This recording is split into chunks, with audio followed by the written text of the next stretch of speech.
여러분 오늘도 평안한 밤 보내셨습니까? 4월 7일 목요일 주님과 함께하는 완벽한 오늘 시작하겠습니다. 오늘은 시편 18편 20절에서 50절까지 말씀 표현하고 증명하라 라는 제목으로 말씀을 살펴보겠습니다.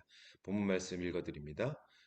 여호와께서 내 의를 따라 상 주시며 내 손의 깨끗함을 따라 내게 갚으셨으니 이는 내가 여호와의 도를 지키고 악하게 내 하나님을 떠나지 아니하였으며 그의 모든 규례가 내 앞에 있고 내게서 그의 율례를 버리지 아니하였음이로다. 또한 나는 그의 앞에 완전하여 나의 죄악에서 스스로 자신을 지켰나니 그러므로 여호와께서 내 의를 따라 갚으시되 그의 목전에서 내 손이 깨끗한 만큼 내게 갚으셨도다.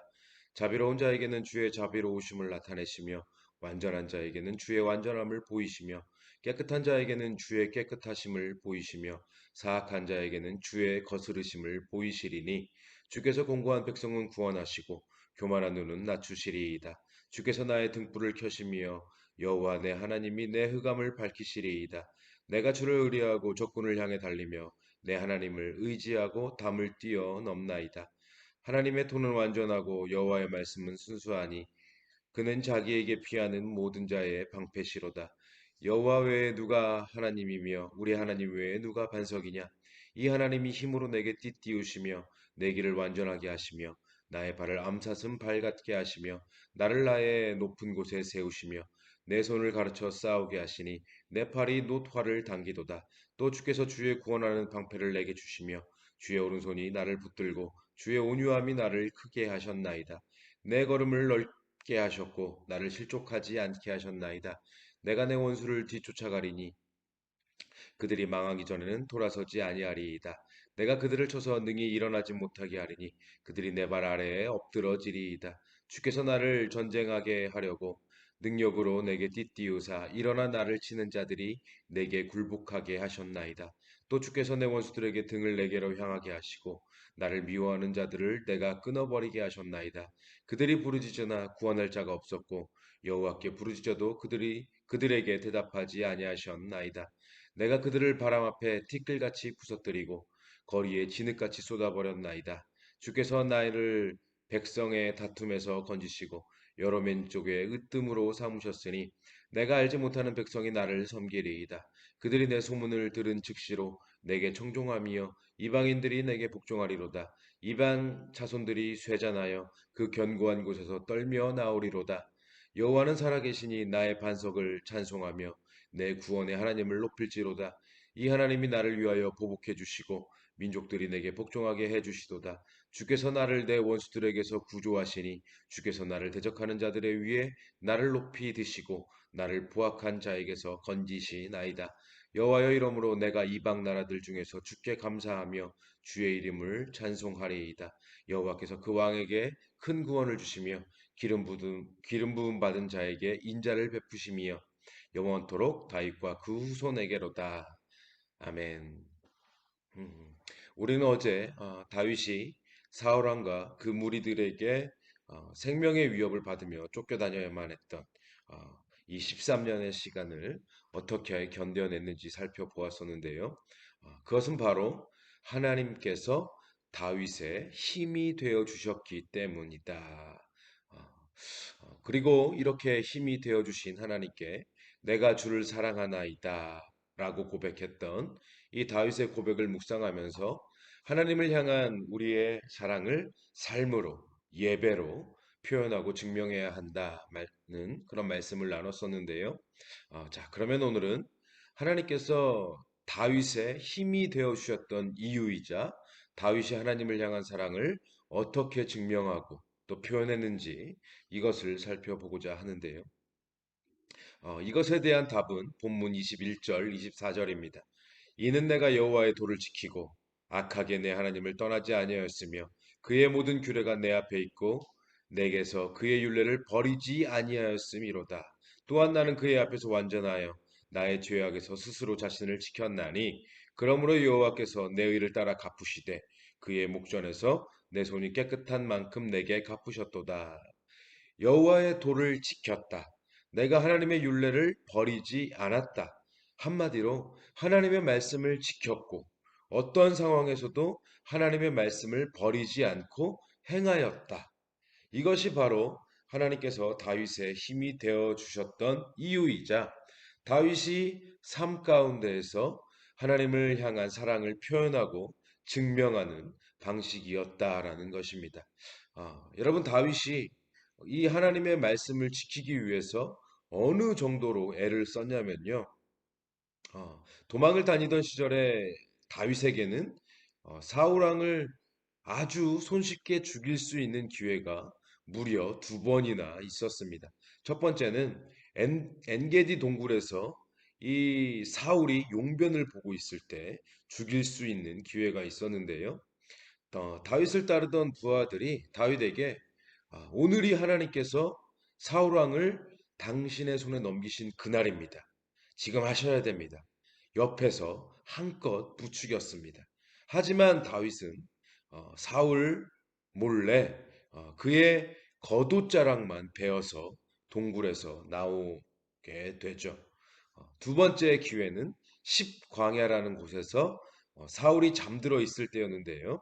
이때는 이 아비세라는 부하가 내가 사울을 창으로 찔러서 단번에 땅에 꽂게 하소서.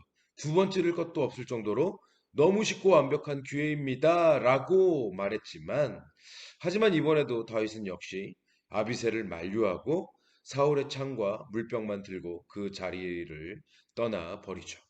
아, 여러분 이 정도면 바보 천치 아닙니까? 사울 왕을 죽이면 사울 왕만 사라지면 지금 너무나도 고통스러운 이 도망자의 삶을 끝낼 수가 있었습니다. 사울 왕만 죽어 사라지면 자연스럽게 왕위에 오를 수도 있었습니다. 심지어 두 번째 기회 때에는 자신의 손에 피를 묻히지 않아도 되었습니다. 지금의 모든 고통과 고난을 단번에 끝낼 수 있는 찬스가 두 번씩이나 눈앞에 찾아왔음에도 불구하고 다윗은 그 기회를 그냥 포기해 버립니다. 여러분 왜였을까요? 도대체 무엇 때문에 다윗이 이런 바보 천치 같은 선택을 한 것일까요? 그 이유는 아주 단순한 딱 한 가지의 이유였습니다. 여호와의 기름 부음을 받은 자를 치는 것은 여호와께서 금하시는 것이니 사울은 여호와의 기름 부음을 받은 자가 됨이니라. 사울 왕을 죽이는 것이 하나님의 말씀을 어기는 일이고 하나님의 말씀을 버리는 일이었기 때문이라는 것입니다. 내가 그냥 눈 한번 딱 감고 하나님의 말씀을 어기면 지금의 고통을 끝낼 수 있고 그냥 딱 한 번만 하나님의 말씀을 모른 척하면 모든 것을 다 얻을 수 있는 상황이 펼쳐졌지만 그럼에도 불구하고 나는 하나님의 말씀을 지키겠다. 내 삶의 고통이 지속될지라도 그래도 나는 하나님의 말씀을 따르겠다. 여러분 이것이 바로 다윗이 하나님을 향한 사랑을 표현하고 증명했던 방식이었다라는 것입니다. 그렇습니다, 여러분. 하나님을 향한 사랑의 표현과 사랑의 증명은 삶 가운데에서 하나님의 말씀을 지키며 사는 것입니다. 상황에 따라서 손익에 따라서 기회주의적으로, 계산적으로 하나님의 말씀을 선택하여 지키는 것이 아니라 그 어떤 상황에서도 그 어떤 손해를 감수하더라도 하나님의 말씀을 버리지 않고 포기하지 않고 지켜 행하는 것이 그것이 바로 하나님을 사랑하는 것이다라는 이야기입니다. 요한복음 15장 9절에서 10절 말씀. 아버지께서 나를 사랑하신 것 같이 나도 너희를 사랑하였으니 나의 사랑 안에 거하라. 내가 아버지의 계명을 지켜 그의 사랑 안에 거하는 것 같이 너희도 내 계명을 지키면 내 사랑 안에 거하리라. 너희도 내 계명을 지키면 내 사랑 안에 거하리라. 하나님의 말씀을 지키는 것이 하나님의 사랑 안에 거하는 것이라고 주님께서 우리에게 말씀해 주셨습니다. 그리고 이렇게 말씀을 지켜 행하는 자에게 하나님은 힘이 되어 주시고 반석이 되어 주시고 방패가 되어 주시고 구원의 뿔과 산성이 되어 주시는 것입니다. 물론 말씀대로 사는 것은 정말 너무나도 어려운 일입니다. 다윗에게도 정말 이것이 얼마나 어렵고 힘든 결정이었을까요? 더군다나 옆에서 부하들이 부추기고 있는 그런 상황인데 얼마나 많은 갈등이 다윗에게 있었을까요? 하지만 그럼에도 불구하고 다윗은 하나님의 말씀을 지켜 행하였습니다. 마찬가지로 우리가 하나님의 말씀대로 살기 위해서는 포기해야 하는 것들이 참 많이 있습니다.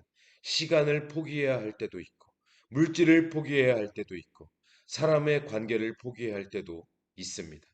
굉장히 어렵고 힘든 일입니다.